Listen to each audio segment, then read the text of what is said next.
an filɛbaaw ani an lamɛnbaa cɛ ani muso denmisɛn ni maabakɔrɔ aw bɛɛ lajɛlen aw ni ɲankuma bi su in na an ka baabu bɛna na taa min kan o ye wolomasiri tabaw olu ka wulikajɔw cogoya premier ministre ale bɛ baara minnu na ani kalatako an bɛna an da don la nka yan'o cɛ sa dugubila o ka fisa laadawuli ye dɔgɔkun in kɔnɔna na dunkojuguya ni yuruguyurugu kɛlɛli dɔgɔkun minisiri min bɛ sariya ko kunna ale kɛlen don k'o dɛbɛn fɛnsɛ fan bɛɛ lajɛlen fɛ wulikajɔ caman yera a ko senfɛ wulikajɔ minnu na sa bɛɛ lajɛlen y'a ye k'a fɔ procureur min bɛ cour suprême kɔnɔ n'o ye Mamudu Timo ye ale ye laseli kɛ laseli min na sa ko k'a daminɛ san 2021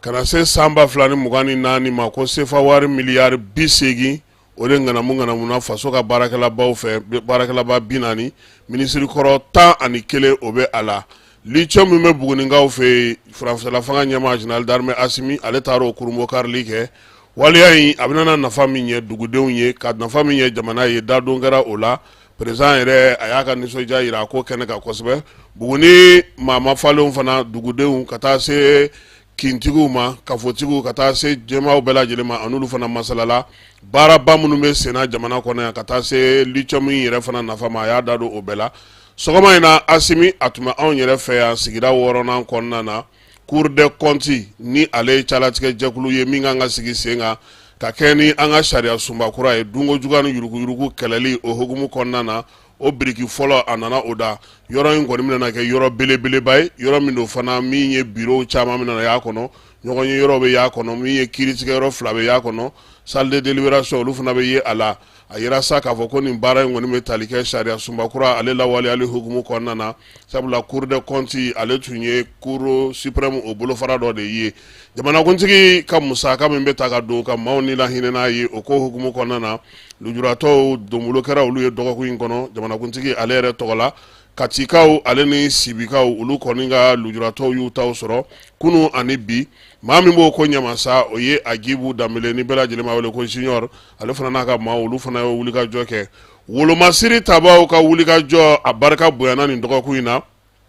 yɔrɔ caman bɛ yen u kɔni ye bamaciwale ni jugawale kɛbaw u kɔni sera olu ma ka se ka min ye baara ta ka ɲɛsin olu ka yɔrɔw ma Menakakaw fɛ yen ni jugawale ni bamaciwale kɛba ŋanaba dɔ kɔni u sera ka dan sigi o ka ko la ka tɛgɛ da ale kan maa 2 bɛ yen olu y'a yira sa k'a fɔ k'olu sen bɛ bɔ waleya in na n'a bɛ f'o ma nanzarakan na ko reddition olu kɔni minɛna nin waati in na wolomasiri tabaw olu fɛ dugu caman bɛ yen fana min ye pankurun ye ale ye wulikajɔ kɛ o marabolow bɛɛ lajɛlen kɔnɔna na bamaciwale ni jugawale kɛbaw ka wulikajɔ ka se ka dan siri olu la cogo min na o hukumu kelen kɔnɔna na halisa min ye dɔngɔnɔdugu ye kɔni lafiya tɛ o yɔrɔ caman na dugu caman bɛ yen olu ye degun sɔrɔ o n'a ta bɛ fana min ye maa wɛrɛw ye nka denmisɛnninw min ye école ye premier trimestre ko o baaraw bɛ sen na baara kɔni daminɛna kabi dɔgɔkun daminɛ in na a yira sa k'a fɔ ko denmisɛnninw kɔni ni nin banna sa u na tile 2 sɔrɔ ka se ka fiɲɛ bɔ sen kɔrɔ nka nara denmisɛnw olu tɛ ka kalan kɛ sabula olu ka école karamɔgɔ n'o ye synergie ye olu ye baara bila o boloda an ka jamana fan caman fɛ nin waati in na jɛgɛ kɔni tonnen don suguw kɔnɔna na kosɛbɛ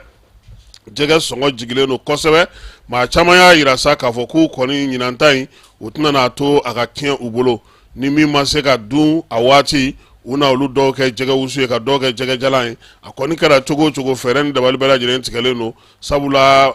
yorosokaw olu ko k'olu ka dɔgɔdonyaw kɔni fɛ kɔni fɛn fɛn kɔni bɛ yen n'o da ka di o ye jɛgɛ ye yuwarukaw da dumunifɛnw olu sɔngɔ yɛlɛlen don olu fɛ nin waati in na tulu ni sukaro a n'a tɔw olu bɛɛ lajɛlen o kɛlen don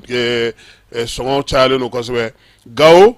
Tombouctou Ɲafunge Burem ka taa se olu n'u bolofara caman ma ji kɔni ye tiɲɛni kɛ kosɛbɛ baji ale y'a siraw bɛɛ lajɛlen bila Burem yɛrɛ tigɛra pewu siraba min bɛ bɔ Burem ka na Gao kɔnɔna na o sira tigɛra pewu a yira sa k'a fɔ dugudenw kɔni ye wulikajɔ kɛ yaasa u bɛ se ka dan sigi o ko la cogo min na premier ministre ale ka wulikajɔ hukumu kɔnɔna na kabini ntɛnɛn tɛmɛnen ale ni énergie maaw ye ɲɔgɔn ye fɛɛrɛ kɛrɛnkɛrɛnnen min sigira sen kan sa énergie yɛrɛ ka san musaka tɔ o min ye miliyari 20 ye k'o ka ɲini joona ka d'u ma u ka se ka baara dɔw kɛ n'o ye bolomaminɛ baaraw nka yan'o cɛ jamanakuntigi yɛrɛ kɔni tun ye ŋaniya ta sa ko ka sefa wari miliyari 5 di u ma yaasa funteni lahaw ta min na u bɛ se k'o kunbɛ cogo min fɛɛrɛ ni dabali minnu tigɛra sa n'o kɛra plan d'action in ye olu lawaleyali kɔni o bɛna taa yira jamanakuntigi la nka énergie mɔgɔw yɛrɛ ko ni ala sɔnn'a ma wulikajɔ ni baara minnu bɛ senna tile fila in na u bolo dɔgɔkun nata in ko maaw bɛ sɔn ka yɛlɛma ye u ka kow taabolow la premier ministre ale tun bɛ o baaraw la min ye lafasajɛkulu ka tɔnjɛkulu ye a taara olu fana 4 fɛ yen CDTM CMT CSTM INTM a taara ninnu bɛɛ lajɛlen kuma ɲɔgɔnya yaasa ka se ka baara taabolo kura k'o ɲɛfu ɲɛna sɔgɔmada in na fana a y'i kunda Segu kan bi wula in na Segukaw fɛ yen tunkarankew tɔgɔla don min sigilen don Diɲɛsirege 4 tɔgɔla a ye o kurubokali kɛ Segu chambre de commerce ale kɔnɔna na min ye général de division Ablaye Mayiga ye a ko k'olu ti ban maa bolo dɛ Mali a ti ban maa bolo nka an ka laɲini n'an ka taabolo saba min bɛ yen ni maa maa bɛ sɔn o ma i n'an bɛ se ka jɛ ka baara kɛ nin waati in kɔnɔna na sini agɛlɔkaw fɛ yen a bɛ kɛ san 1 ye wolomasiri tabaw olu ka don agɛlɔk dugu kɔnɔna na ka dugu in bɛɛ lajɛlen minɛ sɔrɔdasi minnu sera k'o wulikajɔ kɛ sa o ye Zetia Askia maaw ye k'u fo ka wulikajɔ n'u ka cɛsiri la san 1 Anefis Kidal agɛlɔk ninnu bɛɛ lajɛlen olu de y'o baaraw bɛɛ lajɛlen kɛ sa n'Ala sɔnna a ma sini an na ɲɛfɔli k'aw ye Zetia Askia la a bɛ baara kɛ cogo di a ye wulikajɔ kɛ cogo di Kidal kɛlɛ kɛra cogo di fo ka taa se agɛlɔk ma ka se ka ɲɛfɔli kɛ aw ye wolomasiri tabaw ka wulikajɔ la CNT ale bɛna na baara bila baara a y'o daminɛ bi sabula min ye session ye kalo 3 a dafara Tegu bi min ye sariya sɛbɛn kɛrɛnkɛrɛnnen don nafoloko la an ka jamana kɔnɔ o de tun b'u bolo nka yan'o cɛ sa sariya misɛnnin caman u y'olu ta minnu bɛ se k'a to an ka sariya sunba kura bɛ se ka lawaleya cogo min a bɛ fɔ o ma ko loi organique olu de kɔni bɛna to sa sariya sunba ale bolofara caman bɛna sigi sen kan cour des comptes ninnu sigili sen kan cour constitutionnelle baarakɛcogo kura cour suprême yɛrɛ baarakɛcogo kura ka taa se code pénal kura sigili ma sen kan nin bɛɛ lajɛlen sɛbɛnw a n'a lawaleya sɛbɛnw olu bɛɛ lajɛlen kɔni sigira sen kan min ye u ka nin jɛrɛ in sen fɛ téléphone bɛ maa minnu bolo a kun yirala sa k'a fɔ ko nin kalo in tile 15 min ye o kow ye k'o kun bɛ jɔ bɛɛ lajɛlen ka taa i ka bugunatigɛ don i ka téléphone puce la nka ɲɛmaaw y'a yira k'a fɔ ko ka kɛɲɛ ni wulikajɔ ni cɛsiri ye sa ko olu kɔni ye o ko bila nin kalo tubabu kalo avril kalo o nalita tile 15 la san 2024 carte biométrique ale kɔni bɔra fufu la dɛ a kɛra wari ye 1000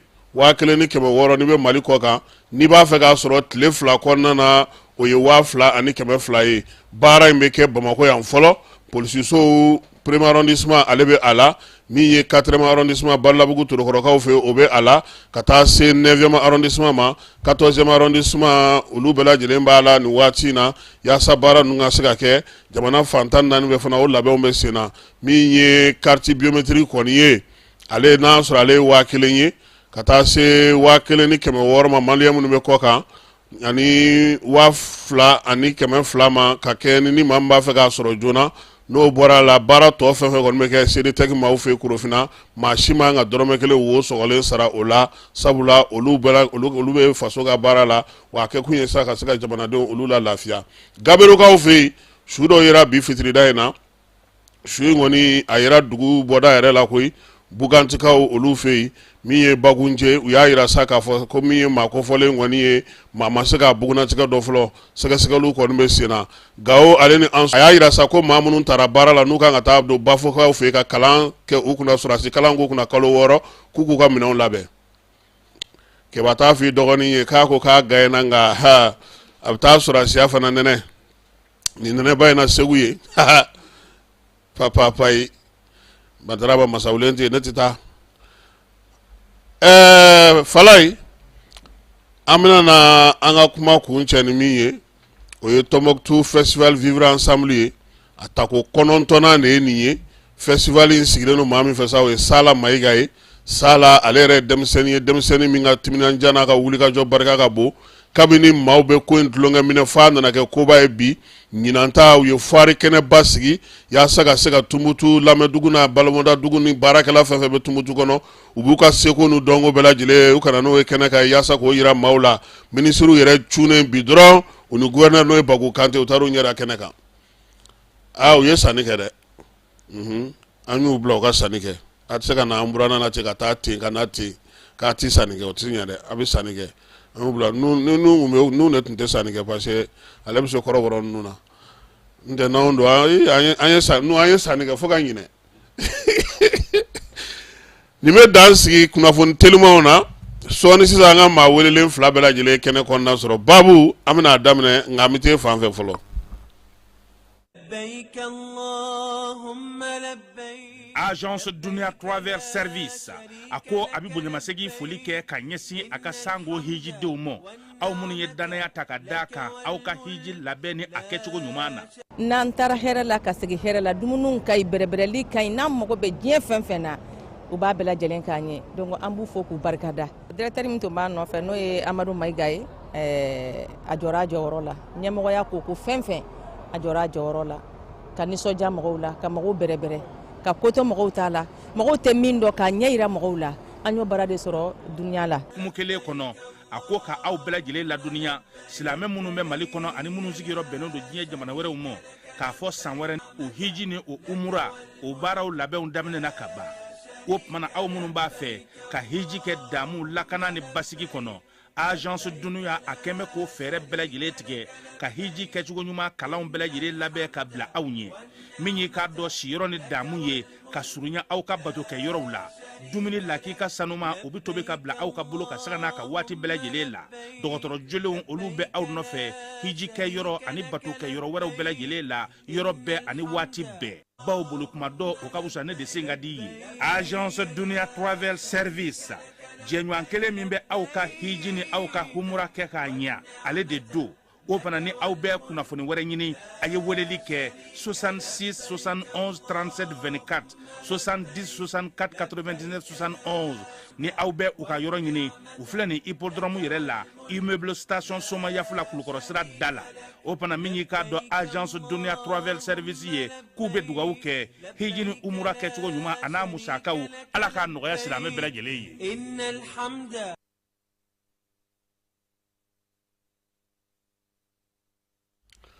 An bɛ foli kurakuraya aw bɛɛ lajɛlen kan minnu sɔgɔlen don Jani.ml FM na kibaruyaw ka se ka olu sɔrɔ su in na an ka baabu an bɛna tali kɛ min kan sa o ye wolomasiri tabaw olu bɛ baara min na an ka jamana kɔnɔ Premier ministre kura ale fana nali ni sisan cɛ wulikajɔ ni baara mun b'a bolo ani baara taabolo kalatako kuma an na an da don la su in na sa min ye Binta Jalo ye ale bɔra wɔlɔfɔw fɛ ale kɔni b'an ka kɛnɛ kɔnɔ yan. Binta ni su wɔlɔfɔw bɛ yen ayiwa nanga def an fana ko ma jeri jef numu dɛmɛ nu ikindo nba a kɛra fama ye dɔɔni dɛ dɔɔni a kɛra dɔɔni tiɲɛna i ka AES a cɛ ka ɲi ah bon non a cɛ ka ɲi yɛrɛ tiɲɛ yɛrɛ la i parla dɛ yalo i t'a dɔn kɔni singa tɛ dɔgɔnɔ tɛ fingɛli kɛ o n t'a dɔn dɛ Bamakɔ yan fɛn bɛɛ bi kɛ dɔgɔnɔ ka fierté ka bon a ma ayi ɲininkali don ɲininkali don Bamakɔ yan fɛn bɛɛ bɛ singafo kasange non Kasim ninnu ye ne yɛrɛ ta ye o ɲɛna voilà donc ala ka singa ko a la amina arabi ne kɔni bɛ k'o fɔ tan i kɔni b'a dɔn nin ka bon ne ma kojugu ani tuku ye kɔni tun bolo ayi n k'a ka bon ne ma kojugu ayiwa bajira la ayiwa ayira Binta e nana ka bɔ wɔlɔfɔw fɛ yen aw tun taara baara la yan'an ka don an ka baabu kɔnɔ a ka d'an ye i ka ɲɛfɔli k'an ye dugutaa kɛra cogo di sira jara wa sira maa ɲumanw bɛ yen wa an jatigiw bɛ yen wa an ka ambassadeur n'an ka maliyɛn minnu bɛ yen ɲini jo b'a la foto ye a kow kɛra cogo di. Kasimi o diyara n ye min n'i ka baarakɛ ɲɔgɔn bɛɛ fo ka maliyɛn cɛman n'a musoman maliden bɛ yɔrɔ o yɔrɔ n bɛ maliyɛn bɛɛ fo ka AES jamana bɛɛ fo ka Afrique jamana bɛɛ fo ni question in diyara n ye an tun taara festival international panafricain na n'i ko festival international panafricain o ye sifinw ka jɛkulu ye minnu ko Afrique bɛ minnu dusukun kɔnɔ an tun taara o ni y'a ta ko 9nan ye ɲinɛ ala ye chance di ne ma ne kɛra ambassadrice ye bon sani an ka taa an ye wele bila an ka jamana ɲɛmɔgɔw ma n'an ka autorités ma ko vraiment an mago b'u hakilina la parce que hakilina fɛn min don fɛn ɲɛnama don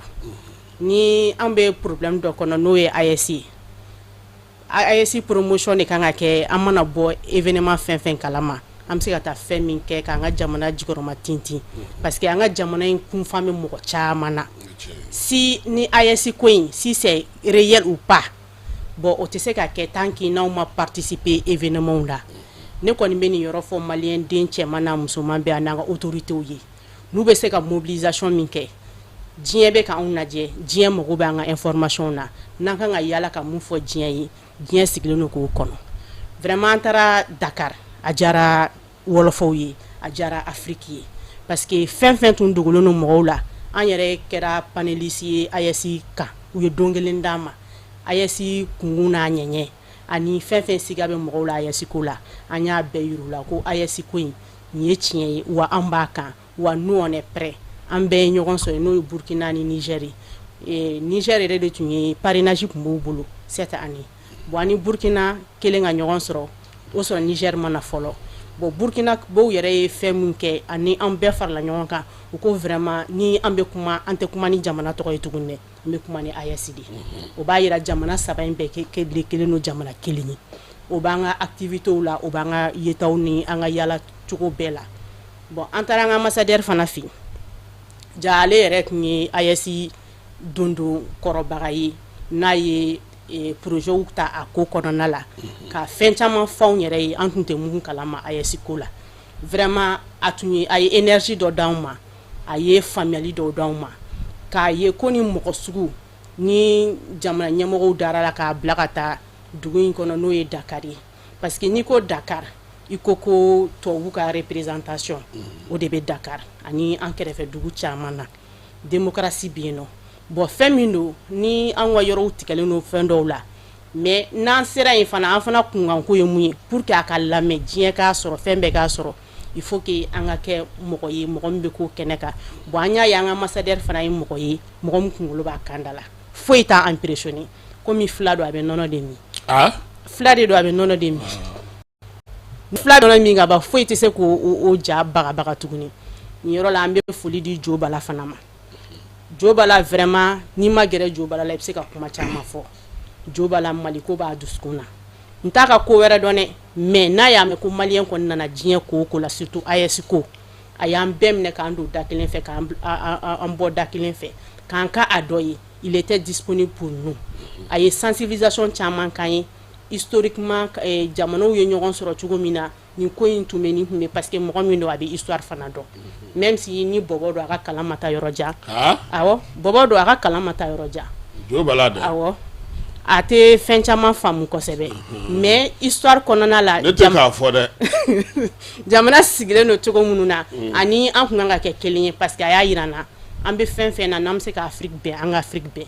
AES nana ka na problème du Sahel de la o tɛ komi an nana ka na Afrique fara an ma na Afrique fara parce que anw de ye mɔgɔ kelen ye degun kelen de b'an kan a ka kumaw y'o yira n na mais anw bɛ se ka fɛn fɛn kɛ parce que ale y'an ka idéologie ye cogo min na les panafricanistes a y'a ye a diyara ye a ko an bɛ se ka fɛn fɛn kɛ mun b'a to Afrique bɛ fara ɲɔgɔn kan il faut que les dirigeants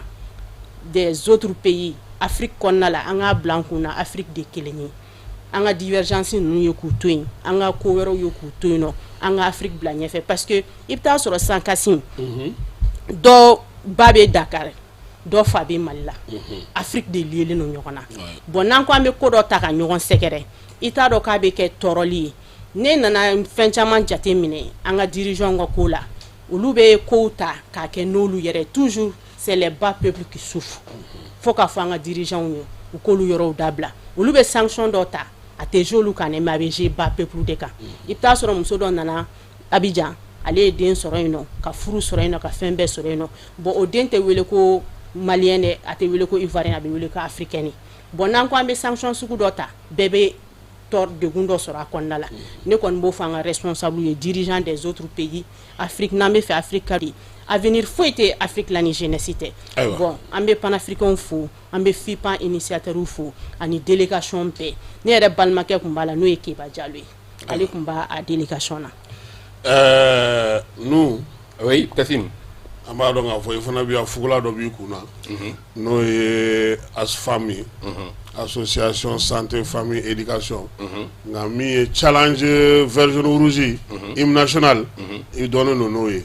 o kibaruyaw bɛ cogo di nin waati in na d'accord Kassim n b'a daminɛ ka Ala fo k'a barikada ale mun ye kɛnɛya ni farifoni d'a ma an ka se ka fara ɲɔgɔn kan yan o tɛmɛnen kɔfɛ Kassim n b'i yɛrɛ fo ani ka équipe bɛɛ lajɛlen Jani ML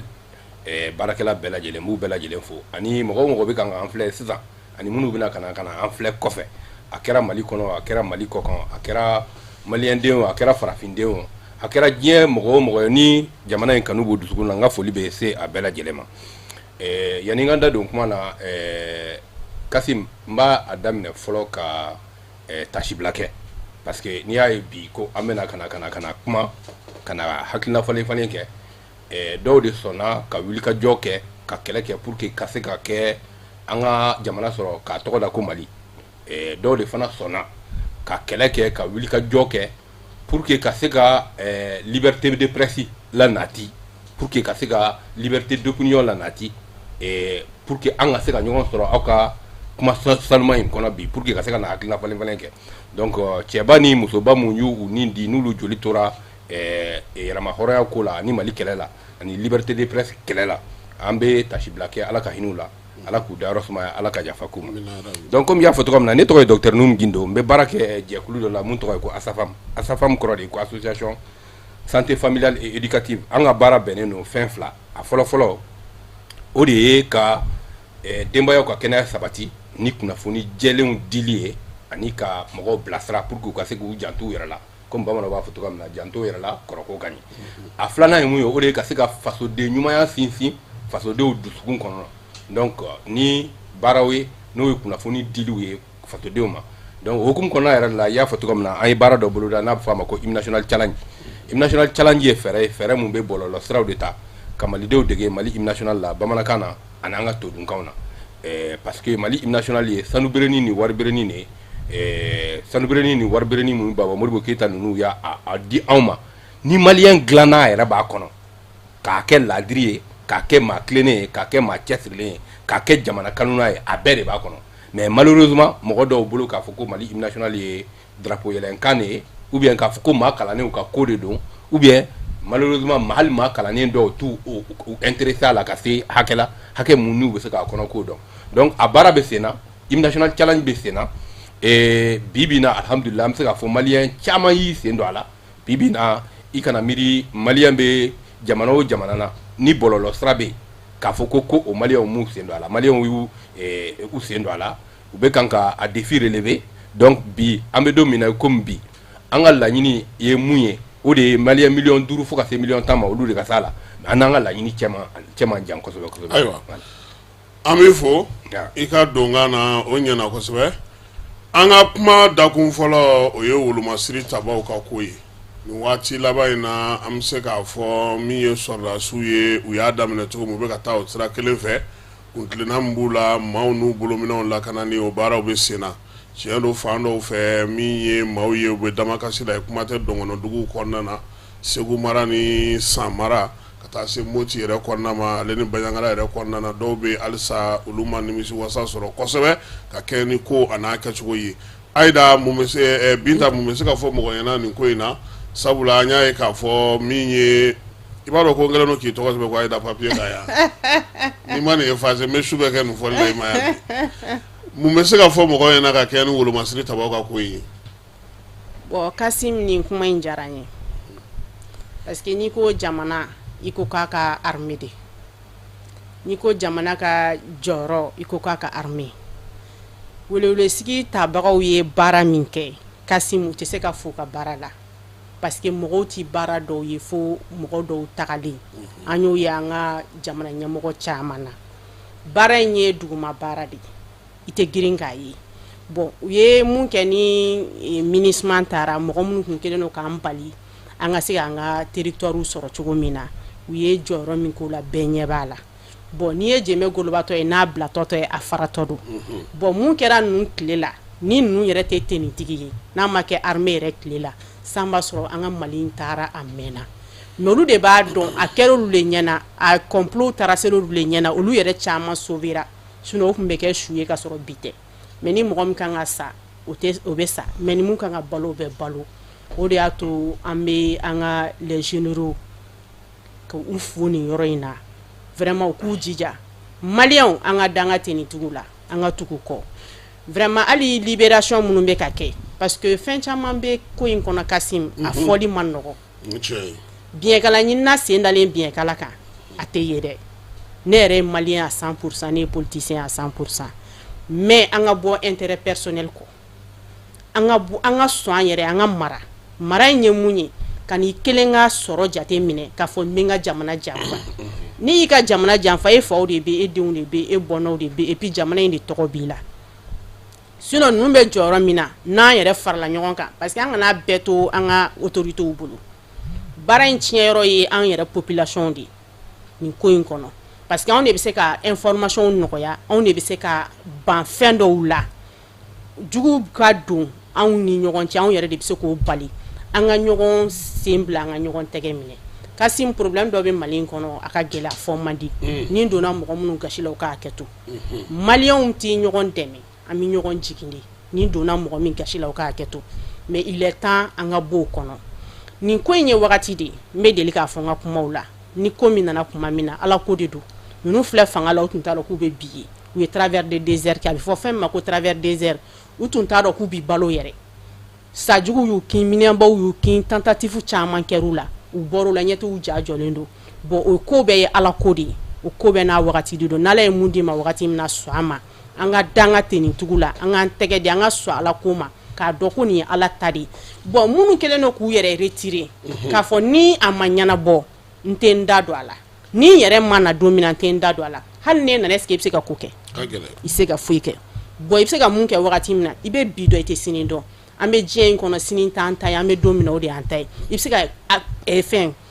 ɲɛnama min kɛ pour que a bɛ se ka tu i kɔ, hali ni tɛ yen don min na ko karisa ye nin kɛ, hali ni mɔgɔw m'a dɔn ye, Ala b'a dɔn i ye. Ne kɔni b'o de fɔ les partis politiques, les associations, ani mɔgɔ minnu kɛlen don k'u retirer, ani société civile fɛn fɛn bɛ yen nɔ, u k'u bolo di ka baara kɛ jamana ye. Parce que n'i ko k'i ka jamana ka fɛn dɔ k'i, o sɔrɔ i yɛrɛ fana ye fɛn dɔ k'a ye. Kɛlɛ in filɛ tenitigiw ta o ye diyagoya, armée ta de o ye diyagoya, mais kɛlɛ in bɛ malien bɛɛ de kan. N'a binna a bɛ fɔ ko Mali de binna, n'a jɔra a bɛ fɔ ko Mali de jɔra. Bon boloden kɔni kelen tɛ se ka bɛlɛ ta, an ka fara ɲɔgɔn kan. I b'a sɔrɔ sisan fɛn dɔ se bɛ ne k'a di, hali ka ji di armée mɔgɔ dɔ ma k'u encourager, ou bien k'a fɔ ko vraiment bɛ nin baara la, o bɛɛ ye jɔda dɔ ye. Ne kɔni b'o de fɔ, ne ɲɛ tɛ défaut foyi la nin ko in na, parce que n'i ye jɛmɛ golobatɔ ye n'a bilatɔ to a faratɔ don. Bon anw de bɛ yaala, anw de bɛ taa kɔfɛ. Ni kɔni ko yaalalikɛla kɔni ma, a ma fɔ ale ɲɛna dɛ, ale yɛrɛ de ɲɛ y'a ye. Danaya min b'anw ka tenitigiw kan, danaya min bɛ Mali kan, Mali y'a ka yɛrɛma hɔrɔnya min sɔrɔ ninnu bolo, vraiment n'an y'o dɔn, minnu tɛ bɔ kɔfɛ n'u y'o dɔn,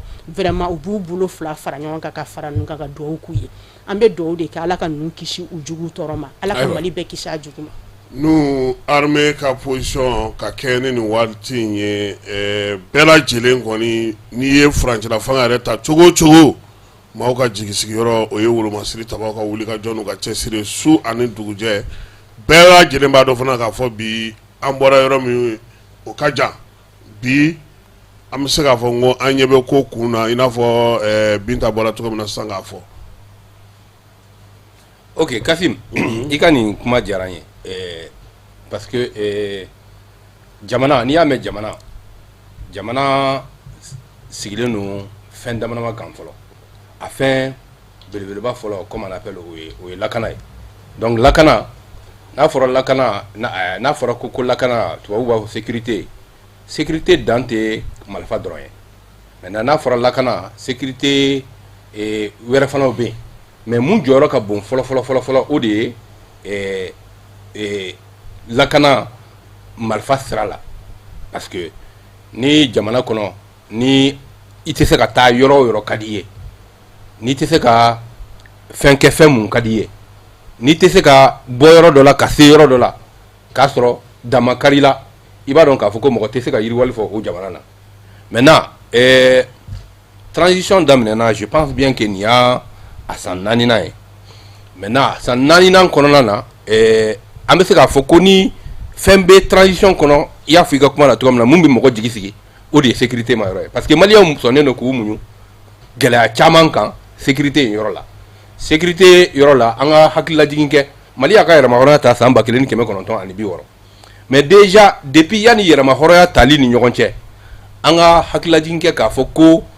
rébellion ani banbagaci wale dɔw tun bɛ yen, c'est à dire que hali pour que Mali ka taa ka indépendance la yanni o ka kɛ furukufuruku dɔw tun bɛ yen, ni dɔw tun ma sɔn o ma. Maintenant finalement Mali nana ka na ka yɛrɛmahɔrɔnya ta. Maintenant yɛrɛmahɔrɔnya talen Modibo y'a ka waati kɛ, Modibo ka période kɔnɔna na ce qui est sûr furuku willa waati dɔw la Modibo sera ka fɛlɛ sɔrɔ parfois militaire parfois politique pour que ka se ka furuku ninnu lasa maintenant Modibo bɔlen fana kɔfɛ Musa Traoré nana et furuku mana wili chaque fois ale bɛ fɛrɛ sɔrɔ comme on l'appelle ka se ka militairement ka se ka alasa maintenant au kɔfɛ Musa kɔfɛ Amadou Toumani Touré de nana waati bɛɛ i b'a sɔrɔ insécurité dɔ bɛ yen furuku bɛ se ka wili ka kɛ sababu ye ka na lakanabaliya ye mais i b'a sɔrɔ peut-être que militairement militaires b'u ka u seko kɛ maintenant politiquement a kɛrɛfɛla la fana comme on appelle Musa fana b'a comme on appelle u b'o seko kɛ ATT y'a kɛ pareil maintenant ATT fana kɔfɛ je crois bien que Dionkunda de nana pour la transition mais yani Dionkunda ka na an ka kan ka hakililajigi mun kɛ parce que dɔw b'a fɔ ko ni si u b'a fɔ ko ni Sunbala Jara ɲina bɛ kɛ waati dɔ la nɛrɛbɔla kɔ yani Asimi ninnu ka na mɔgɔ fɔlɔfɔlɔ minnu jɔra sɔrɔsiw la k'a fɔ k'u bɛ wulikajɔ kɛ contre l'insécurité ko parce que u bɛ an ka jamana bɛ kan ka taa taabolo mun na n'u ma wulikajɔ kɛ a laban jamana bɛ sɔn ka firi a daminɛna Amadou Aya ninnu de la Amadou Aya ani Konare ninnu parce que maliyɛn ka problème ye mun ye c'est-à-dire que an mago bɔ a tigi la waati mun na an b'a ka ɲuman fɔ maintenant une fois que n'o o waati tɛmɛna waati dɔ la an bɛ ɲinɛ a ka ɲuman kɔ an b'a commencer k'a lagosi donc 2012 olu de ye coup d'état kɛ Amadou Aya ninnu de ye coup d'état kɛ maintenant a coup d'état kɛra mun kama a kɛra insécurité kelen de kama a kɛra parce que réellement la sɔrɔsiw tun bɛ kan ka faga dugu tun bɛ kan ka jeni et insécurité tun bɛ kan ka barika bonɲɛ donc olu ye marifa ta o de la mais malheureusement c'est vrai que olu sɔnna ka jɔ et pour que ka se ka wulikajɔ kɛ sécurité kan mais qu'est-ce qui s'est passé malheureusement ça dit que kɛlɛ tiɲɛna u bolo dɔɔni parce que kɛlɛ tiɲɛna u bolo cogo di parce que olu kɛlen ka fanga ta mun kɛra CEDEAO nana ka na comment on appelle la pression k'u kan pour le retour à l'ordre constitutionnel donc le retour à l'ordre constitutionnel parce que olu yɛrɛ tun bɛ posture dɔ la posture mun n'u ba tun ma sigi k'a fɔ ko ko fanga b'an bolo donc de telle sorte voilà ko an ta don yɛrɛ donc de telle sorte que réellement que u ye fanga ta ni hakilina mun ye n'o de ye k'a fɔ ko ka fɛɛrɛ kɛ ka an ka yɔrɔ bɛɛ lakana a ta ma se ka d'u ma u ka se ka baara kɛ maintenant hakilila jiginna 2012 coup d'état kɛlen kɔfɛ a kɛra sababu ye k'a kɛ a kɛra Gao ye a kɛra Tombouctou ye a kɛra Kidal ye pratiquement la olu bɛɛ de tun bɛnna donc an tun bɛ insécurité dɔ kɔnɔ pratiquement négociation dɔw nana kɛ transition fɛ comme on appelle Dionkunda ka transition fɛ o kɛra sababu ye ka k'an sera ka élection organisée pour que Ibrahim Boubacar Keïta ka kɛ Mali président ye maintenant Ibrahim Boubacar Keïta kɛra Mali président ye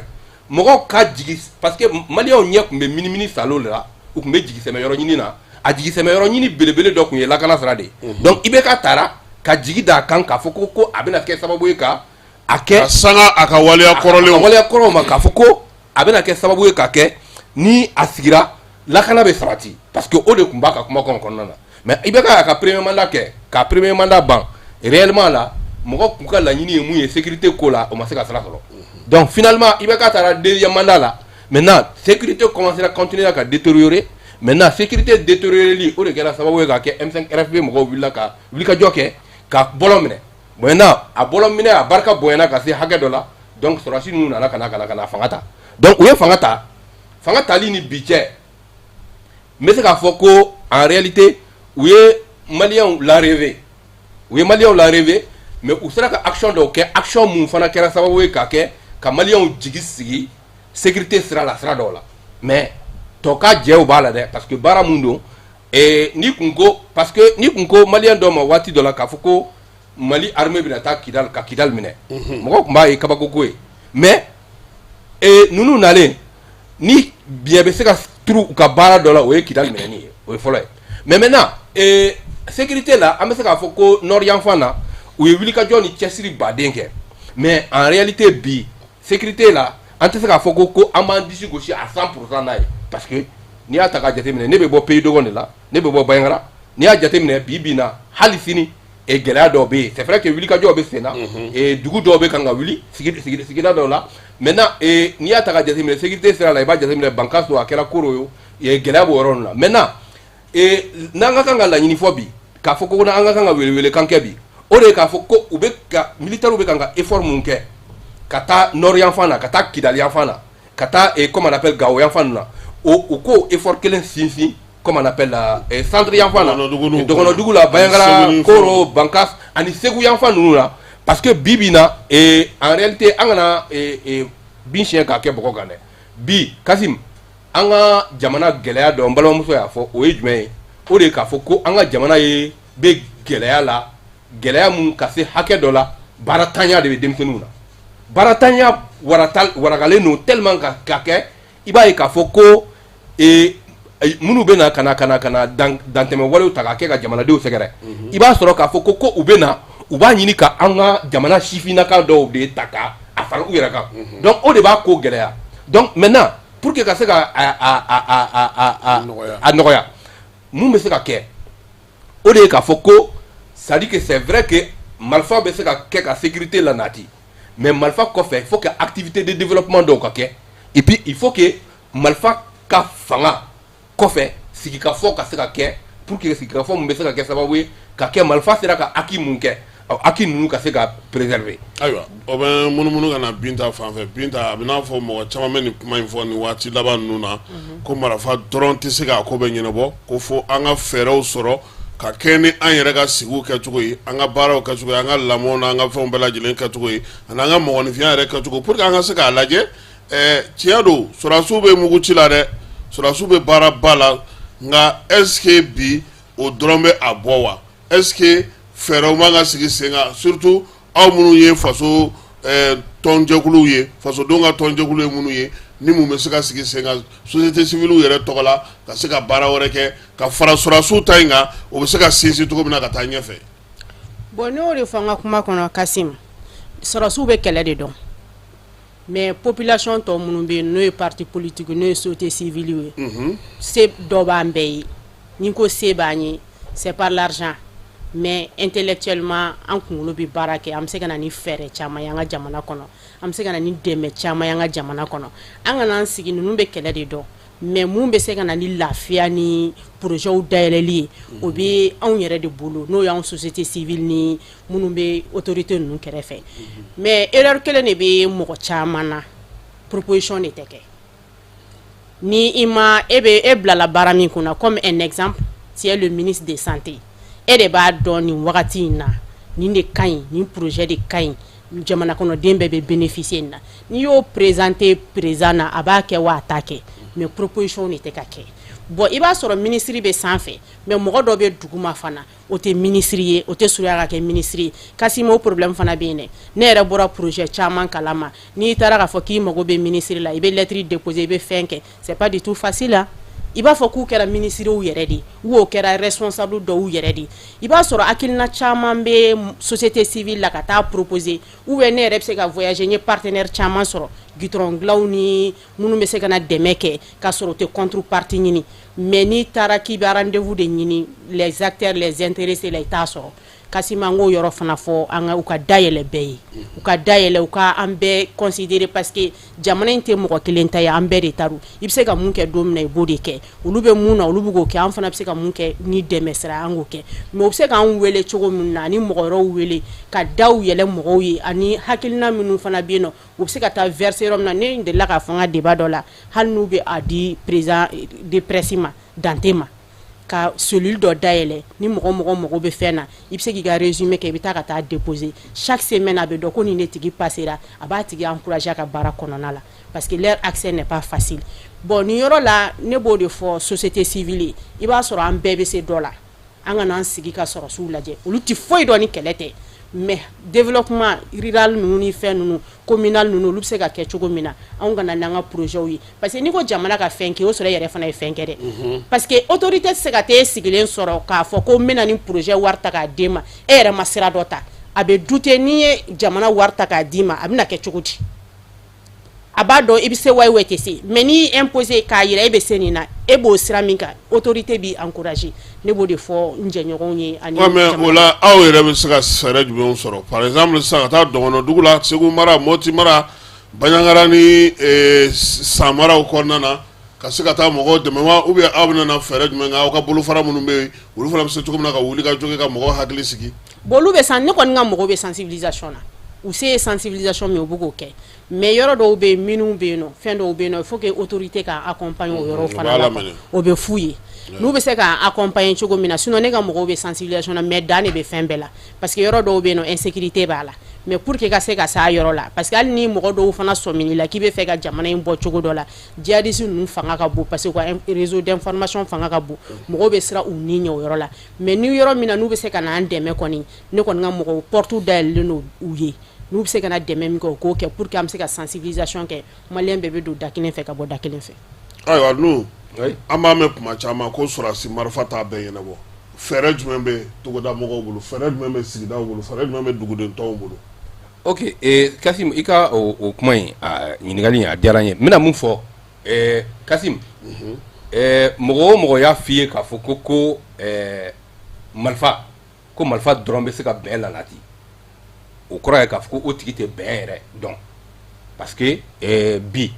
marifa bɛ mɔgɔ min bolo se bɛ se ka k'a ale ye bi maintenant san 5 o kɔfɛ ale bɛ se sɔrɔ mɔgɔ mun kan o bɛ se ka se sɔrɔ ale kan donc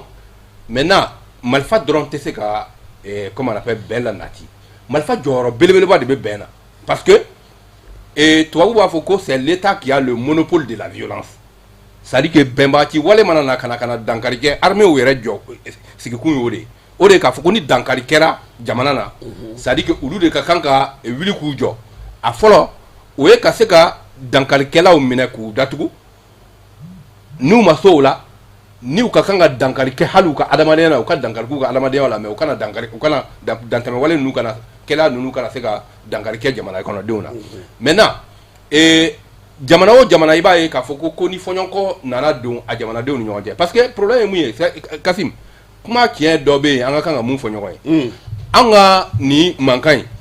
a mankan tɛ ko k'a fɔ ko mɔgɔ dɔw de bɔra yɔrɔ dɔ la dɔrɔn ka na ko bɛɛ ye k'olu dɔrɔn de nana ka na bɛn an kan parce que o kɛlɛ ka nɔgɔn parce que o la e b'a dɔn mɔgɔ mun bɔra yɔrɔ wɛrɛ la ne ka mɔgɔw ta a la donc maintenant la hinɛ tɛ n dusukun na ka ɲɛsin u ma ne ka kan ka mun ta k'a k'u sɛgɛrɛ n b'o dɔn mais maintenant mɔgɔ dɔw de bɛ bɔ yɔrɔ wɛrɛ ka na don e ka dugudenw ani e ka jamana kɔnɔden mɔgɔ dɔw n'u hakili ni ɲɔgɔn cɛ ka da olu ka sɛgɛn ka da olu ka dɛsɛ ka da a n'olu ka gɛlɛyaw ka sigida gɛlɛyaw kan u bɛna don n'u hakili ni ɲɔgɔn cɛ k'olu dɔw ta k'u fara u yɛrɛ kan donc n'o o kɛlɛ ka kan ka kɛ o kɛlɛ bɛ kɛ ni hakili de ye o kɛlɛ tɛ kɛ k'a fɔ ko marifa dɔrɔn bɛ kɛ k'a kɛ marifa mana kɛ ka se yɔrɔ dɔ la k'a kɛ k'i ye position de force sɔrɔ o ka kan ka kɛ waati ye marifa bɛ e mun bolo e yɛrɛ de ka kan ka se ka technique kɛ ka fɛnw bila sen kan fɛnw bɛ se ka kɛ sababu ye k'a kɛ mɔgɔw bɛ se ka sigikafɔw kɛ u ni ɲɔgɔn cɛ ka se ka bɛnkanw la nati maintenant sigidaw la moi je pense bien que bi ni fɛn ka kan ka kɛ o de ye an ka sigidaw la dutigiw bɛɛ ka segin an ka tabiyaw n'an ka taabolo ma fɔlɔfɔlɔ Kasim n'i taara dugu la n'i ye dunan ye n'i lakodɔnnen tɛ n'i dɔnnen tɛ n'i nana dugu la mɔgɔ kelen y'i ye ale t'i dɔn mɔgɔ fila y'i ye ale t'i dɔn mɔgɔ saba y'i ye ale t'i dɔn u b'a fɔ ko ko karisa bɛ nin yɔrɔ in na ko u bɛ taa a kunnafoni lase dugutigilakaw ma donc il faut que an ka duguw n'an ka sigidaw la mɔgɔ ka se ka u tɛ mɔgɔ mun dɔn u ka se ka se k'u yira yirali kɔrɔta ye k'a fɔ ko i ye tiɲɛnikɛla ye o maintenant fo a ka dɔn ne nana dugu la a ka dɔn i nana mun na mais o ye sigidaw ye maintenant fana moi je pense bien que bi bi na kɛlɛ in a ban yɔrɔ dɔ fana ye jumɛn ye o fana ye ka se ka kɛ sigidalamɔgɔw yɛrɛ bɛ ka se ka kumaɲɔgɔnya k'u ni ɲɔgɔn cɛ an fɛ yan an bɛ ɲɔgɔn fɛ sigi la fo ka na se bi ma bon ni gɛlɛya donna ni ɲɔgɔn cɛ anw yɛrɛ bolo fura jumɛn bɛ se ka sɔrɔ comme on appelle an ka nin fɛn in na fɔɲɔgɔnkɔ la donc olu yɛrɛ ka o proposition n'u kɛ état k'u accompagner comme on appelle o proposition na maintenant o fana tɛmɛnen kɔfɛ Kasim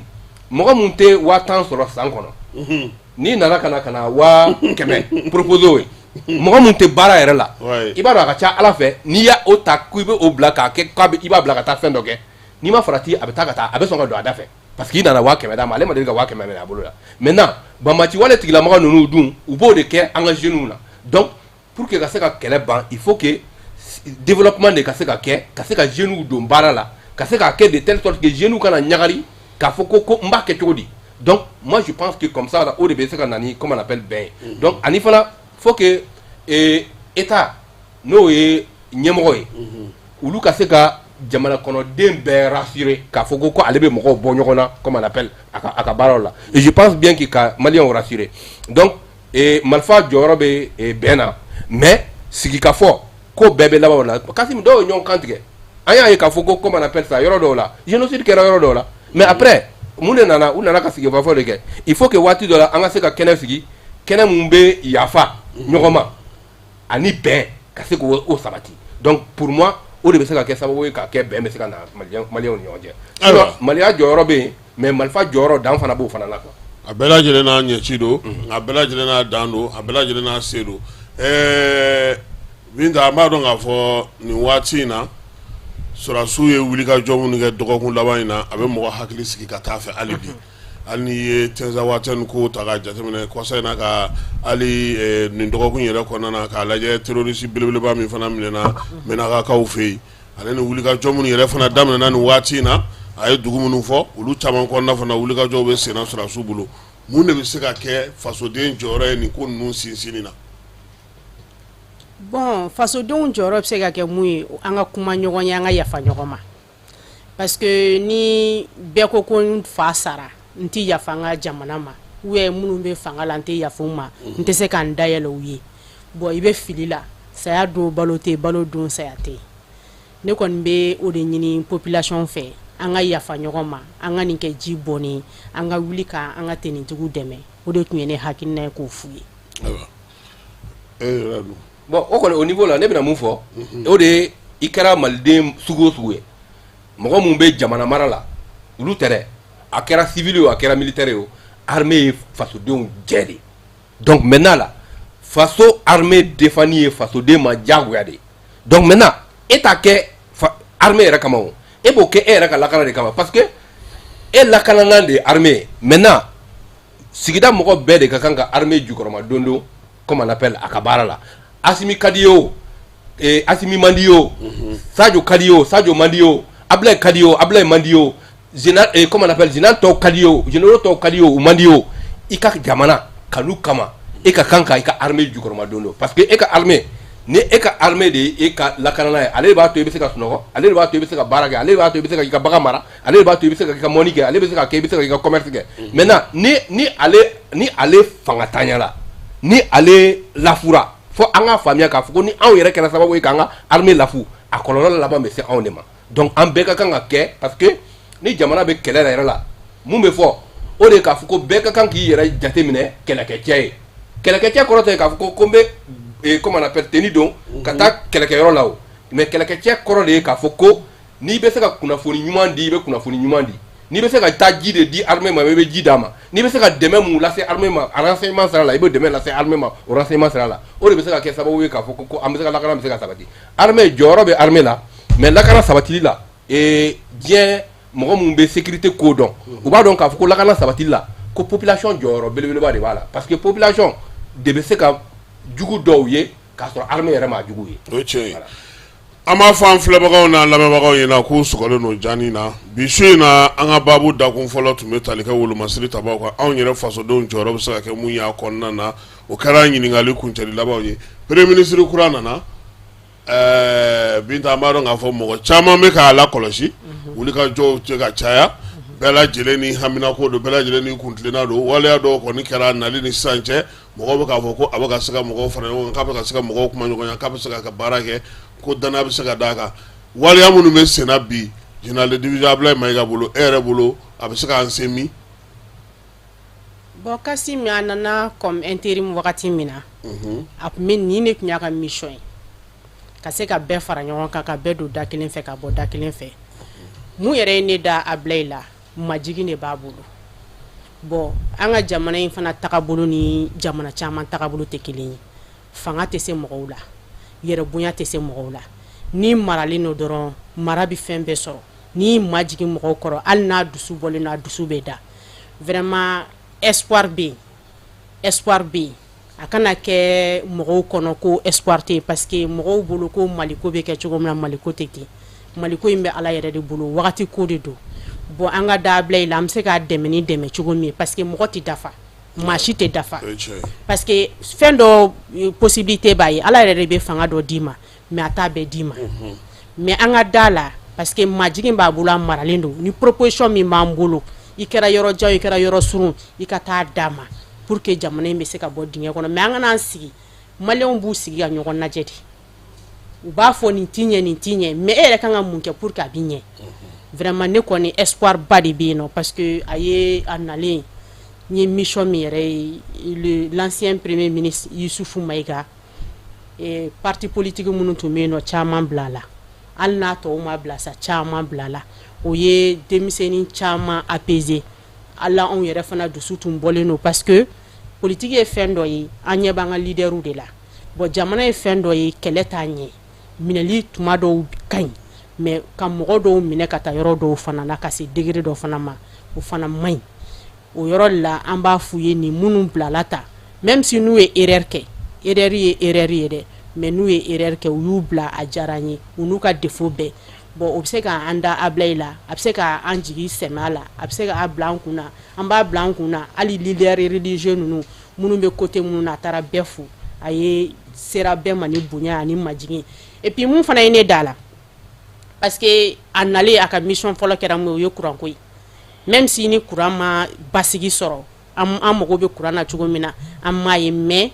a ye tagali min kɛ kuma minnu fɔra n'a ye délai minnu di an b'a dɔn don n'a nataw la parce que souci foyi tɛ maliyɛn na bi ni courant tɛ jamana yɛrɛ développement se ka kɛ ni courant tɛ vraiment an b'a fɔ ka tila k'a fɔ a ye nin ye mission min ye a gɛlɛma yɔrɔ ye courant ko ye n'a y'o valider ko caman bɛ sira sɔrɔ o la o de tun bɛ ne bolo k'a fɔ. ayiwa nu premier ministre a ka waleyaw a n'a ka wulikajɔ n'a ka cɛsiri a n'a bɛ fɛn minnu na k'a ta sigili la ka na se nin waati ma e bɛ ka mun lakɔlɔsi danfara jumɛn b'a ni kɔrɔlen cɛ. ok Kasim i ka nin ɲininkali diyara n ye bon ni kun ye ne yɛrɛ ɲininka Fakoye Duna de tun bɛ primature la yanni Ablaye ka na Ablaye fana ye Fakoye Duna de ye ne sinankun de y'a fila bɛɛ ye ni kun ye ne ɲininka ne tun b'a fɔ n ko comme Fakoye Duna dɛsɛra a daminɛ na an kun ka comment on appelle to Duna dɔ n'o ye dɔgɔnɔ dɔ ye k'o ta k'o kɛ primature la donc o ye bon o ye ka se ka comment on appelle comme on est des cousins donc bon maintenant Fakoye dɛsɛra Fakoye Duna dɔ taara Fakoye Duna dɔ nana maintenant an ka duwawu ye mun ye parce que kasi mɔgɔ bɛ ɲinɛ fɛn dɔ kɔ an adamadenw an b'an ka calculiniw kɛ mais tubabu b'a fɔ ko nul ne peut changer même d'un iota le déroulement du destin d'un homme c'est-à-dire que adamaden i ka kan ka kɛ mun ye i bɛ k'o ye quoi c'est-à-dire que a taara togo togo c'est-à-dire que a sɔrɔla sira o sira fɛ ala y'a latigɛ i bɔgɔ la ko i ka kan ka kɛ mun ye i bɛ k'o ye quoi maintenant Ablaye kɛra premier ministre ye latigɛ kɔnɔna na ala y'a latigɛ k'a fɔ ko k'a ka kɛ premier ministre maintenant ne bɛ se ka mun fɔ o de ye k'a fɔ ko an bɛ dugawu kɛ ala k'a ɲɛ a bolo ala k'a ɲɛ a bolo wa fana Ablaye kɛlen premier ministre ye d'abord i bɛ se k'a fɔ ko k'i tɛ sɔrɔsi fanga fɛ o y'i ka hakɛ ye i bɛ se k'a fɔ ko sɔrɔsi kɛra ɲɛmɔgɔ yɔrɔ dɔ la i t'o fɛ o y'i ka hakɛ mais une fois k'a kɛra ye ka ban i ka ɲɛmɔgɔ de don i ka kan k'a jukɔrɔma don don a bɛ baara o baara kɛ maintenant Ablaye ka nali moi pour moi a ma kɛ balinako ye quoi a ma kɛ balinako ye wa atu dɔw b'a la parce que Kasim sɔrɔsi ninnu na mɔgɔ mun i b'a dɔn k'a fɔ ko a bɛ tubabukan jɛlennin fɔ Ablaye b'o mɔgɔ cɛla o ye kelen i b'a dɔn k'a fɔ ko hali a kumacogo la i b'a dɔn k'a fɔ ko mɔgɔ mun ka éducation de base ɲɛnama b'a la o ye a tu fɛlɛ fɔlɔ ye parce que jamana mara tɛ taa o kɔ quoi parce que jamana mara tɛ taa kuma kɔ donc kuma jɔyɔrɔ belebeleba dɔ bɛ jamana mara la donc atu bɛ Ablaye la maintenant n'i bɔra o fana na i bɛna ka na se atu jumɛn ma Ablaye a ye waati mun kɛ intérim na ani a ye waati mun kɛ en tant que ministre de l'administration territoriale i b'a ye k'a fɔ k'a tun bɛ se ka politique mɔgɔw wele u bɛ na ka na ka wele lamɛn donc o ye atu filanan ye maintenant atu sabanan ye mun ye o de ye k'a fɔ ko a ye chance sɔrɔ Choguel tun man kɛnɛ waati min na premier ministre kɔrɔ Choguel Mayiga tun man kɛnɛ waati min na ale de tun bɛ kan ka intérim assurer donc o waati kɛra sababu ye a sera k'a dɔn taasira jumɛnw bɛ yen a ka kan ka sira mun da maintenant sirafara ni logologonin dɔw bɛ yen a y'olu jateminɛ déjà donc o fana ye atu dɔ ye maintenant Ablaye nalen kɔfɛ Assimi ye lettre de cadrage de d'a ma parce que conseil des ministres fɔlɔ mun kɛra a talen ka kɛ premier ministre ye lettre de cadrage dɔ de dira ma o lettre de cadrage la c'est à dire que baara fɔra a ye k'a ka baara kɛ domaine 8 de la a domaine fɔlɔ o ye lakana ye a domaine filanan o ye jumɛn ye o de ye k'a fɔ ko an kɛlen don ka réforme mun daminɛ n'o ye réforme institutionnelle ye ani réforme juridique ye ka se ka comme on appelle ka se ka réforme k'o yɔrɔ la donc a filanan y'o ye o ye ka se ka kiiri kɛ ka kiri la clé ka kɛ de telle sorte réellement que kiri ka se ka kɛ malien de bɛɛ k'i yɛrɛ sɔrɔ a kɔnɔ maintenant fana o fana tɛmɛnen kɔfɛ o ye k'a fɔ ko gɛlɛya mun bɛ malien kan bi i b'a fɔ baloko i b'a fɔ courant ko i b'a fɔ ko comment on appelle sugu gɛlɛyaw ka se k'o gɛlɛyaw wuli o de y'a sabara ye maintenant a naaninan o ye jumɛn ye o de ye ka se ka kɛnɛya ka se ka kɛnɛya sabati ka se ka kɛnɛya sabati o y'a naaninan ye kɛnɛya sabati yɔrɔ la i b'a ye k'a fɔ ko Kassim e yɛrɛ b'a kalama tile filanin na minnu bɛ kibaruya kalama k'a fɔ ko états généraux de la santé kɛra o bɛ sen na voilà o bɛ sen na o baara aw kun cɛra bi yɛrɛ a kun cɛra bi wa a kun cɛli fana na i b'a ye k'a fɔ ko laɲini 600 ani maliyɛndenw sago yɛrɛ ye donc o laɲini dɔ tun bɛ o lettre Ablaye ka lettre de cadrage in kɔnɔ maintenant fana o fana tɛmɛnen kɔfɛ maintenant dɔ wɛrɛ tun bɛ yen o tun ye jumɛn ye o ye kalan sira ye donc kalan sira fana kɔfɛ mun tun bɛ yen o ye ka se ka basigi la nati jamana kɔnɔ ka kumaɲɔgɔnya kɛ tɛmɛ maliyɛnw ni ɲɔgɔn cɛ o de ye apaisement du climat social ye donc o fana tun y'a laɲini dɔ ye maintenant o fana tɛmɛnen kɔfɛ o ye ka se ka diplomatie renforcer o fana tɛmɛnen kɔfɛ o de ye ka se ka fɛɛrɛ kɛ pour que ka se ka élection organiser donc lettre de cadrage mun ni Assimi y'a di Ablaye ma ni point 8 de tun b'a point 8 kɔnɔ maintenant o point 8 n'i y'o point 8 ta ka jateminɛ n'i ko parce que i tɛ se ka mɔgɔ évaluer kalo kelen kalo fila ka baara kɔnɔna na mais i bɛ se k'a fɔ ko su mun bɛ diya peut-être que o bɛ dɔn depuis fitiri maintenant n'i y'a ta ka jateminɛ a bɛ wulikajɔ mun na a fɔlɔ wulikajɔ mun diyara ne ye o de ye le fait que a taara énergie mɔgɔw ka taa rencontrer parce que a Kassim mɔgɔ bɛ ɲinɛ ko dɔ kɔ kun tɛ se ka di kuntigi kɔ c'est à dire i tɛ se k'a fɔ ko bon ko e bɛ se ka Jani ML ko ɲɛnabɔ k'a sɔrɔ e mana Jani ML mɔgɔw ɲininka tɛmɛsira jumɛnw de bɛ yen aw yɛrɛ bolo aw bɛ se ka tɛmɛsira mun na. Donc maintenant, ni ko non, et décision ta, quand la décision parasité, comme on appelle c'est sûr et certain qu'à Zikata. Bon, le fait qu'à Tarakata énergie m'aura rencontré, moi je pense que aya un signal fort de quand il a malé là ah de goût mumba quand neba kalama a de goût follow à strafolo oui. Maintenant, mais il faut pas qu'il y a dans démarcher ka mo la espérer aka dauma parce que Mali mago be munabi o de ka foko ko yelen kana anga se ka courant soro comme anga la nyini mu yeto maintenant fana o fana tɛmɛnen kɔfɛ mun diyara ne ye kosɛbɛ balimamuso y'a fɔ a ka kuma kɔnɔ na Kassim fanga ye ala de ta ye wa fana adamaden o adamaden n'i bɛ fanga kɛ ala bɛ fanga morceaunin de kalifa i ma o fanga morceaunin fana i b'a kɛ waati kunkurunin de kɔnɔ i bɛ taa maintenant o waati kunkurunin kɔnɔ i jija i ni mɔgɔw ka ɲɛ a la i ni mɔgɔw ka ɲɛ a la i kana mɔgɔw hakɛ ta maintenant mɔgɔ b'i pan ko dɔ kunna ka ko dɔ dilan maintenant le fait que aye munu ye comment on appelle munu qui est prisonnier politique ye do faw de do do baw de do do fana comment on appelle la ka parti ɲɛmɔgɔw de do wa fana ministre kumbu la mun ye jɔyɔrɔ belebeleba kɛ jamana ye donc maintenant le fait que olu kun bɛ bɛrɛ la ni fɛɛrɛ sera ka sɔrɔ ka se k'u labila n t'a dɔn n'a sɔrɔ fɛɛrɛ kun bɛ sen na depuis Choguel ka waati dɛ mais an kɔni b'a dɔn k'a fɔ ko fɛɛrɛ kɛra k'u labila comme on appelle Ablaye ka fɛn de la donc je pense que o fana ye fɛn ɲɛnama ye donc nin yɔrɔ la fana n tɛ da o ma. Je pense bien que au flène au Konyanamamba, mais au Temenen Kofe. C'est-à-dire que je pense bien qu'à Mankanga Daoma, Ablaye Kakangata au-delà de ces détenus-là, Mounoukoué. Moi, mon Berla, Akera Rasbatio, Akera Ben le cerveau, Akera Philippe Boireo, Akera Fasodé, Fasodé, no Okoni Jora, Jamanae, Wati Dola. Kafogoko allait dans la glace ou Kera Saboué Kado Berla. Parce que, Fanga Bedi Jamanatima. Maintenant, justice, jamana ñenama kono justice indépendante de bien. Mais fanga keto fana ba ira ka foko fanga be ñemogo ba o de président fana de magistrat be ka ñemogo ba. Bon fanga era de yamaria dalema ka foko ni climat social be to do la. Ni era bolo ka foko ko ya fa be se ka ke ma fo ya fa ka ke mo fa la jugu ma de. Ha ya fa be se ka ke mo do ma kundo kama pour que le climat social apaisé, je pense bien que ni wati mou, je pense que ni Ablaye Terakata au démarche qu'on en a. Après que ça va ka climat social apaisé. Parce que quand il m'a amené une affaire de connaître, moro ni moro duruba no fait ou moro tamba no fait. Il kana au don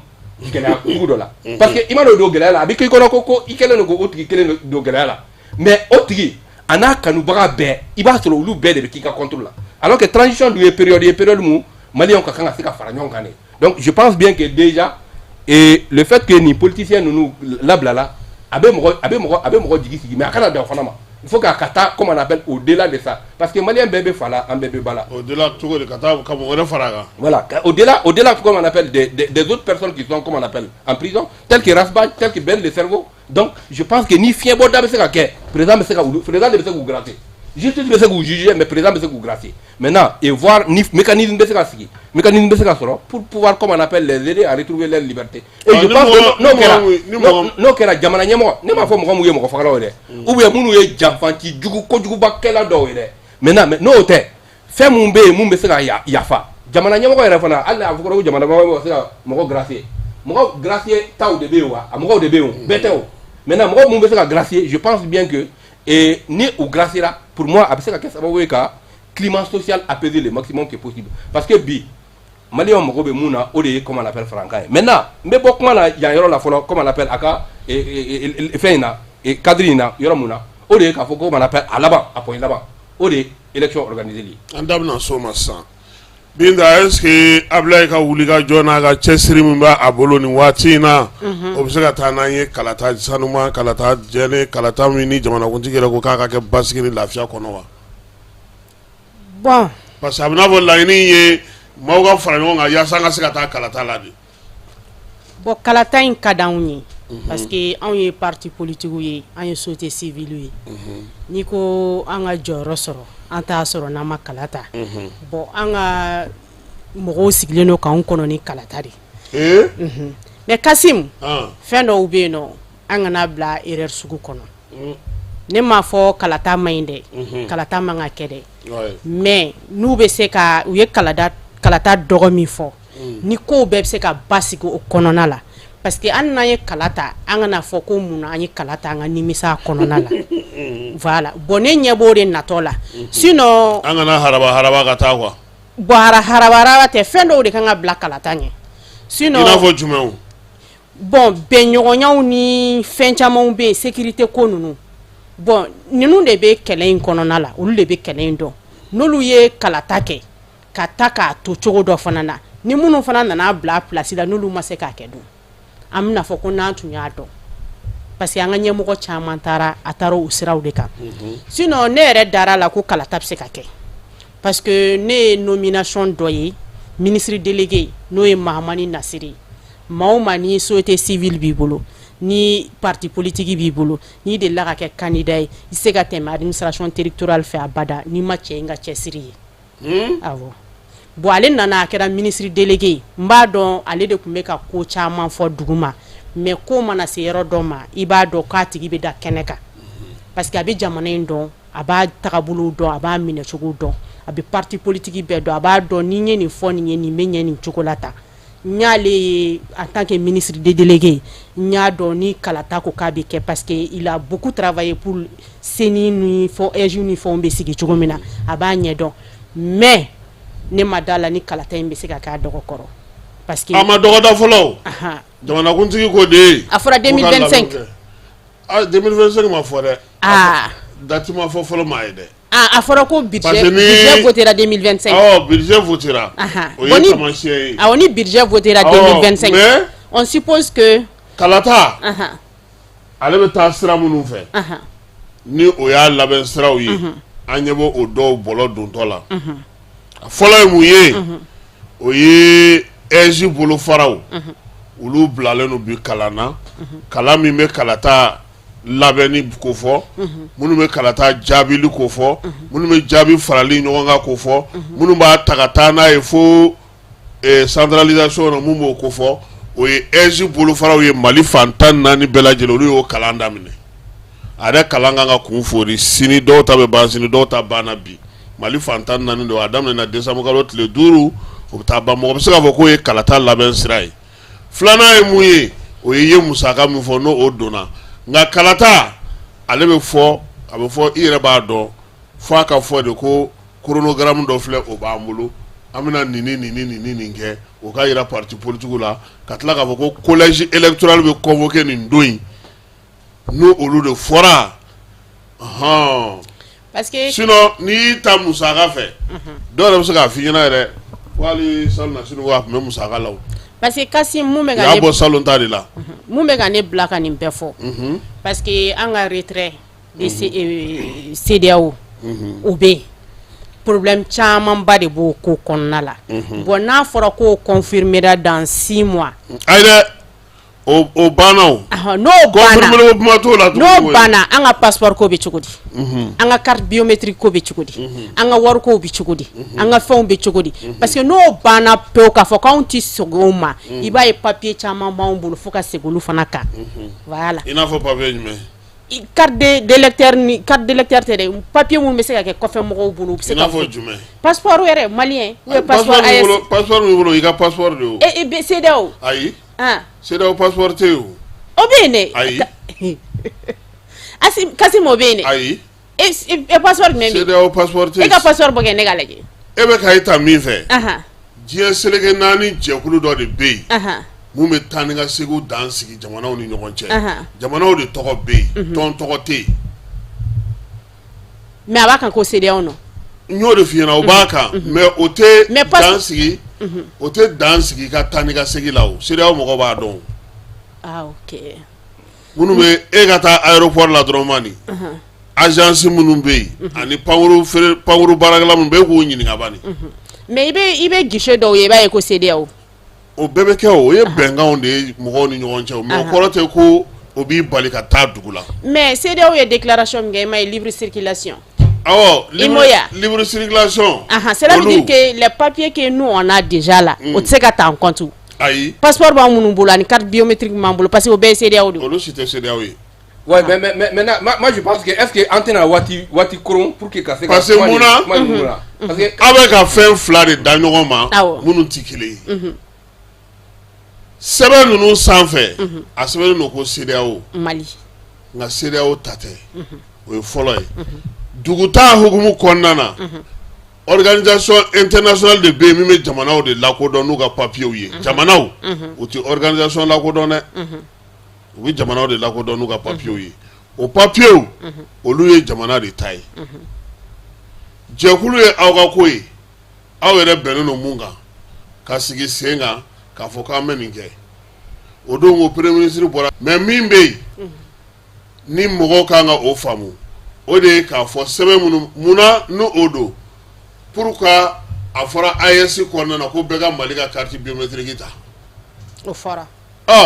CEDEAO t'a dɔn cogo di sisan an y'o k'a ye parce que an ye mɔgɔ mun lasegin Dakar munna sisan a fɔra ko bɛɛ ka Burukina ka passeport ta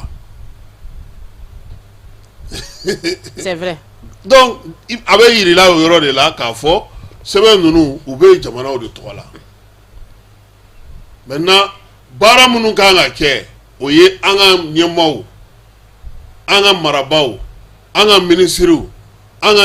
jamana ɲɛmɔgɔw minnu bɛ ka nin baara ninnu kɛ olu de ka bɔ ka kumaw ɲɛfɔ mɔgɔ jamanadenw ɲɛna sensibilisation voilà communication ni olu de ma bɔ ka kuma par exemple o don premier ministre bɔlen ka kuma i m'a ye mɔgɔw ye passe a ta k'a fɔ ko pourquoi ko ni CEDEAO ta tɛ ko munna k'an ye CEDEAO nɔrɔ a la mɔgɔ caman y'o kuma fɔ mɔgɔ caman ka hakilinaw di a la mais ko tiɲɛ ye min ye o ye pankuruntigiw de ta ye pankuru sariya de bɛ ale la jamana bɛɛ la i bɛ taa n'i ka nina ye an ka CEDEAO jamana bɛɛ la mais n'i ko i bɛ taa Gana nina tɛ taa ye dɛ carte d'identité tɛ taa ye passeport voilà mais bi carte biométrique bɛ taa Gana mais carte nina tɛ taa ye c'est-à-dire fɛn caman de bɛ minnu yɛlɛmalen don an ka jamana ɲɛmɔgɔw kan ka bɔ ka kuma k'a ɲɛfɔ jamanadenw ye nin kunnafoni bɛɛ mago b'a la voilà mɔgɔw mago bɛ nin kunnafoni ninnu de la parce que tempérament mais mun kɛlen don ka mɔgɔw sigi ka siran u tɛ ka se ka fɛn ɲɛfɔ a la parce que Mali kelen tɛ se k'a ta a yɛrɛ bɔgɔ kelen na tuguni kuma tɛ AES ɲɛmaaya bɛ Mali bolo o gɛlɛyaw bɛ a la gɛlɛya filanan min fana bɛ a la o ye k'a fɔ anw ka AES yɛrɛ degunba ye min ye u ti kɔn ko ma prévention voilà yanni anw tun k'an sigi k'a fɔ ko CEDEAO ka n'i jɔ a ma an b'a dɔn k'aw bɛ bɔ a la janvier kalo tile 29 nka o bɛɛ kɔfɛ an bɛ kalo 6 di aw ma aw ka sariya CEDEAO sariya o de y'o sɛbɛn a ka siginiden 91 na ni maa minnu bɔra san kelen b'u bolo o y'o bannen de ye maintenant kalo 6 ye o tɛ jate yɛrɛ la yɛrɛ olu ka fɔlen de ye k'o don a la dɔrɔn n'o tɛ c'est comme olu ka tɔn ye de y'a sigi k'a fɔ ko tiɲɛ dɔ aw bɔra aw ka bɔli kɔni a lawaleyalen don ka ban sariyaw fɛ nka an yɛrɛ bɛ fɛ n'aw ka to ɲɔgɔn bolo kalo wɔɔrɔ o bɛ dépend jamanaw de ka kow kɛcogo la o bɛ dépend jamanaw de ka kow kɛcogo la c'est pourquoi an y'a ɲini siɲɛ caman an ka jamana ɲɛmɔgɔw fɔ ka bɔ ka kuma mais u kun ye mun fɔ an ye u ko u bɛ jɛkulu de kɔnɔ jɛkulu kɔnɔna ko ani jamana kelen kɔnɔna ko kɛcogo tɛ se ka kɛ kelen ye i y'a faamuya sisan donc sɛbɛnko in na faut que mɔgɔw ka olu yɔrɔw faamuya a la kosɛbɛ mɔgɔw ka se ka faranfasiya dɔn a la mais kuma bɛ ka ɲi a tigiw de da an ka jamana ɲɛmaaw olu de bɛ se ka bɔ komi n'a fɔ premier ministre bɔra cogo min na o don k'a fɔ bɛɛ ɲɛna ko CEDEAO ka dɔrɔmɛ kelen ma don an ka passeport la o ye tiɲɛ de ye o parce que lakodɔnni ye jamana de ye mais n'an bɛ jɛkulu kɔnɔ an bɛnna kan k'an ka maillot couleur ye nin ye bon n'i taara i ka so kɔni i bɛ wele i fa ni ba in ba ye tɔgɔ min da i la de la dɛ o de y'i ka duden tɔgɔ ye équipe o ye ko wɛrɛ ye maintenant don nataw la baara minnu bɛ sen na an bɛna ɲini ɲɛmɔgɔ ka se ka ɲɛfɔ nous. Voilà, donc Kasim, je pense bien que aw ka nin kuma in na je pense bien qu'il faut que don ka sɔrɔ pour que ka émission dɔ kɛ nin kan yɛrɛ parce que bi bi in na n'an ko ka kuma nin kan bi an bɛ sɔn ka su bɛɛ ka a la quoi mais n bɛ mun dɔn o de ye k'a fɔ ko gere kura bɔ tɛ taa wɔyɔ kɔ quoi c'est à dire que une fois que an ye décision ta k'a fɔ ko an bɔra CEDEAO la an ka kan ka anticiper de Mali la i y'a fɔ cogo min na c'est à dire que les gens n'anticipent pas quoi généralement an tɛ anticipation de kɛ bi bi in na an kun ka maliyɛn kun ka kan k'u ta n'u bila dɔn na an bɔra CEDEAO la maintenant an ka passeport ko a ka kan ka kɛ cogo di et maintenant o kɔfɛ papier mun bɛ kɛ sababu ye ka anw la voyager a bɛ kɛ cogo di o fɛɛrɛw kun ka kan ka ta k'a bila sen kan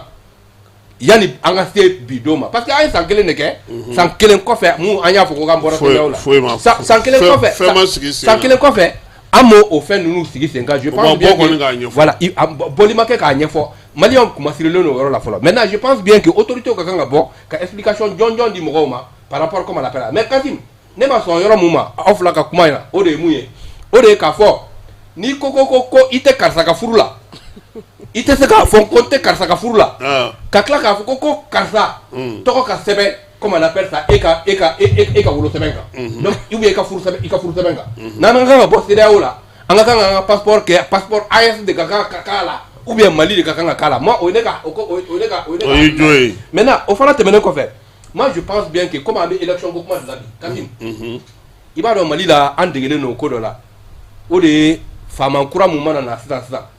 an bɛɛ b'an ka jɛnbɛniw ta ka jɛnbɛni fɔ maintenant la a ka ɲi o an bɛ jɛnbɛni fɔ et malheureusement Mali de la i b'a ye k'a fɔ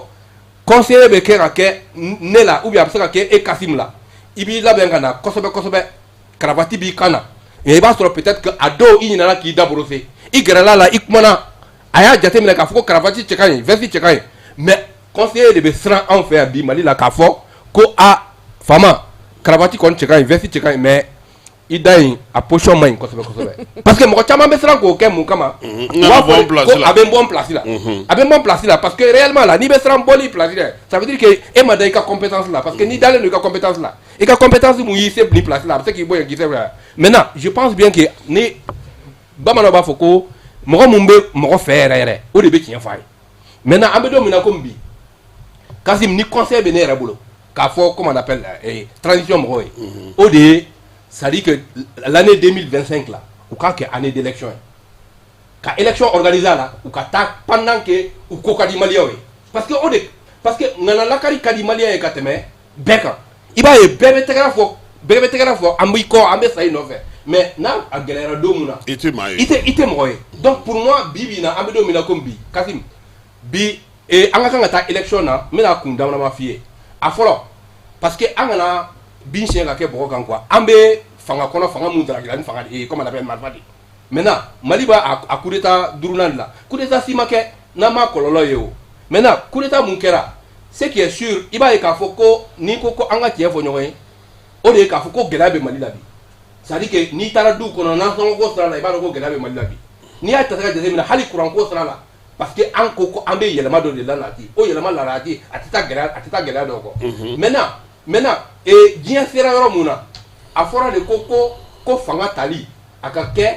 ni mɔgɔw ka bɛnkan ye maintenant an ka kan ka taa élection na pour que ka se ka an ka pouvoir in légitimer ka tila k'a légaliser o bɛ kɛ sababu ye fana ka investisseurs rassurer investisseurs ka na ka se ka na investissement ka an ka yɔrɔ la o y'a dɔ ye maintenant a dɔ fana ye jumɛn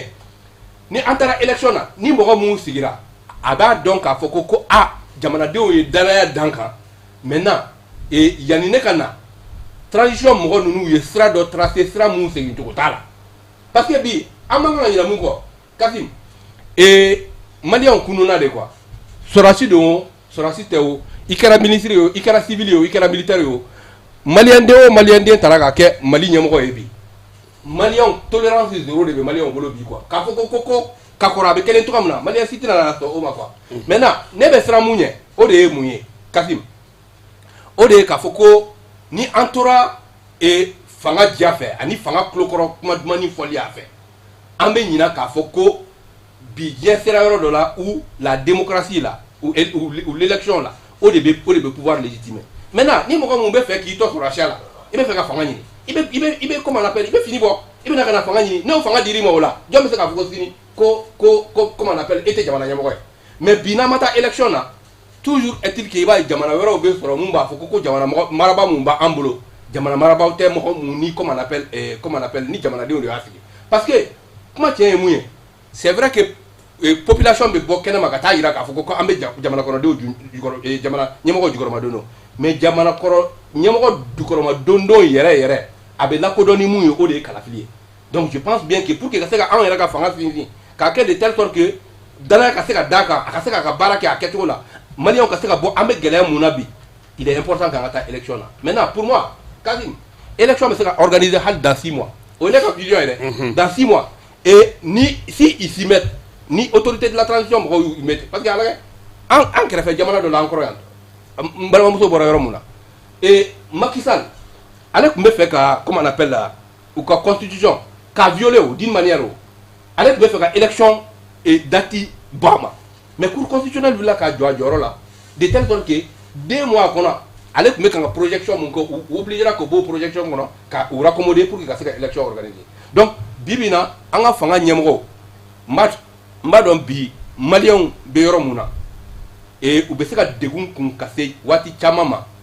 parce que u b'a dɔn k'u bɛ kan ka effort kɛ sécurité la mais degun in kunni a bɛ se ka kɛ fo ka se hakɛ dɔ ma yanni a ka se hakɛ ma hakɛ mun ni mɔgɔw bɛ se k'a fɔ k'u bɛ ŋaɲaji o ka kɛ u nana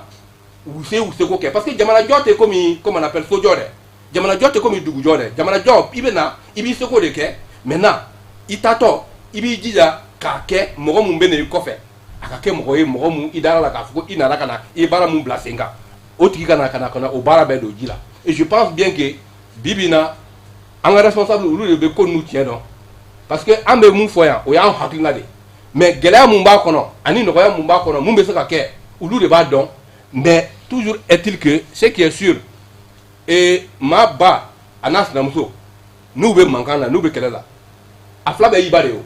mais a ka di i ba de k'a sinamuso ta ka sinamuso ta ka bɛn an tɛna an ka jamana bila ou bien k'an ka jamana ɲɛmɔgɔw bila mɔgɔ wɛrɛ si ye mais waati dɔ la tiɲɛ dɔw bɛ yen il est important k'an ka tiɲɛ fɔ ɲɔgɔn ye parce que transition ye san 4 de ye déjà san 4 kɔfɛ n'an bɔra o kɔnɔ na a bɛ kɛ mandat de ye o donc mɔgɔ il faut pas que an ka transition mɔgɔw ka alibi de di mɔgɔ wɛrɛw ma u ka na to k'o yɔrɔ de ta k'a kɛ u kɛlɛla ye donc o bɛ se ka kɛ sababu ye ka k'u ye effort ɲɛnama mun kɛ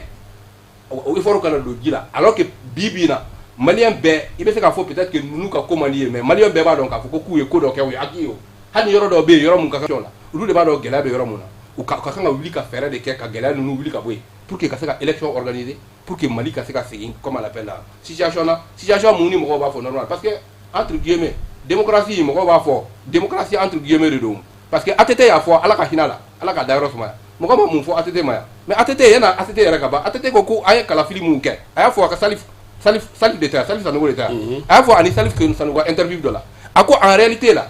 ko an ye kalafili o kalafili kɛ fo ka na se bi ma a kalafili ninnu si ma kɛ ni comment on appelle k'a fɔ ko kalafili jɛlen yɛrɛ de don maintenant an bɛ mun fɔ o de ye k'a fɔ ko autorités ka fɛn bila a ko ala yɛrɛ nali ka kɛ cɛbɔ ye ko tuma ka kɛ ka parti politique sigilen to